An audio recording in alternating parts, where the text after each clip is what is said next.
Nous allons maintenant appliquer une mise en forme conditionnelle un peu plus compliquée. On est toujours devant notre base de données des vins et imaginons que je veux faire une promotion pour les millésimes 1992. Donc je veux que l'ordinateur détecte ce millésime et j'aimerais bien qu'il me mette en évidence toute la ligne dans laquelle se trouve ce millésime, comme par exemple ceci. Donc non pas uniquement le chiffre, mais toute la ligne pour que je puisse savoir, ah oui, c'est Ravello que je dois mettre en promotion. Nous avons bien vu que je peux bien sûr sélectionner tous les millésimes, aller dans mise en forme conditionnelle, règle de mise en surbrillance des cellules, et là je pourrais dire est égal à, et mettre 1992. Et qu'est-ce que je veux? Remplissage rouge clair avec texte rouge foncé, ça me convient. Et bien sûr, vous voyez qu'il n'applique que le rouge sur ces chiffres et pas sur la ligne entière. Si je vais revoir la règle que je viens de construire, mise en forme conditionnelle, gérer les règles, non pas sur la sélection actuelle, parce que je vous rappelle que je suis dans cette cellule, mais sur toute la feuille, voici la règle que j'ai créée. Pour tout ce qui est 1992, je veux du rouge. Alors je pourrais me dire, ok, je vais éteindre la plage à tout mon tableau qui va de A2 à I16. Donc je vais ici changer en A2 et ici en I16. Et je fais OK. Rien ne se passe. Pour quelle raison? Parce que si vous agrandissez la plage, lui, il décale la règle que vous venez de faire dans toutes les colonnes. En clair, ça veut dire que si j'ai dit de chercher dans la colonne F 1992, il va ensuite chercher dans la colonne E 1992, dans la colonne D 1992, dans la colonne C 1992. Mais il n'y en a pas, c'est pour ça qu'il ne met pas en rouge. Si par contre, regardez à la place d'Allemagne, je mets 1992, ça devient rouge. Donc quelque chose, il a compris la couleur et tout, mais il décale la colonne. Moi, j'aimerais bien lui dire que peu importe dans quelle colonne je suis, tu mets en rouge la cellule si dans la colonne F, il y a 1992. Donc, nous devons faire autrement.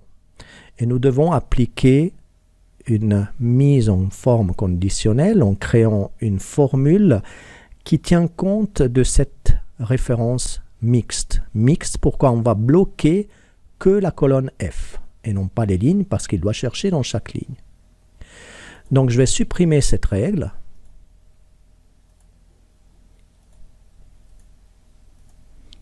et je vais faire une formule. Je sélectionne tout mon tableau. Je vais dans mise en forme conditionnelle.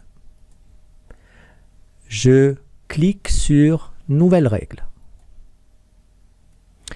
Dans cette fenêtre, vous avez toutes les règles que vous pouvez créer manuellement, mais qui sont déjà là dans mise en forme conditionnelle, pas nécessaire.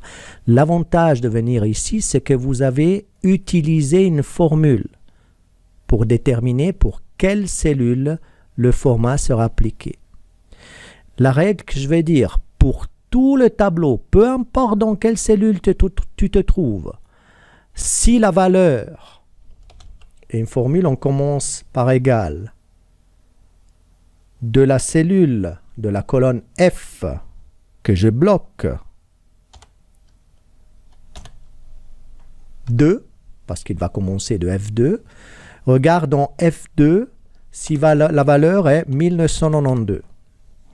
C'est ça la formule qu'on va appliquer. Peu importe où je suis dans mon tableau, dans la première ligne, je lui dis de regarder si dans F2, il y a 1992. Dans la deuxième ligne, si dans F3, il y a 1992. Dans la troisième ligne, si F4. Pourquoi F2, F3, F4? F2 n'est pas bloqué. Le 2 n'est pas bloqué. La ligne n'est pas bloquée. On va décaler. Par contre, peu importe où je me trouve, ligne 2, ligne 3, ligne 4, mes colonnes B, C, D, regarde toujours si la colonne F contient cette valeur. Si je fais OK, j'ai oublié de terminer ma règle avec la mise en forme esthétique. Excusez-moi. Je vais lui dire que si la valeur en F2 est égale à 1992, format, je vais lui dire de mettre en remplissage en rouge.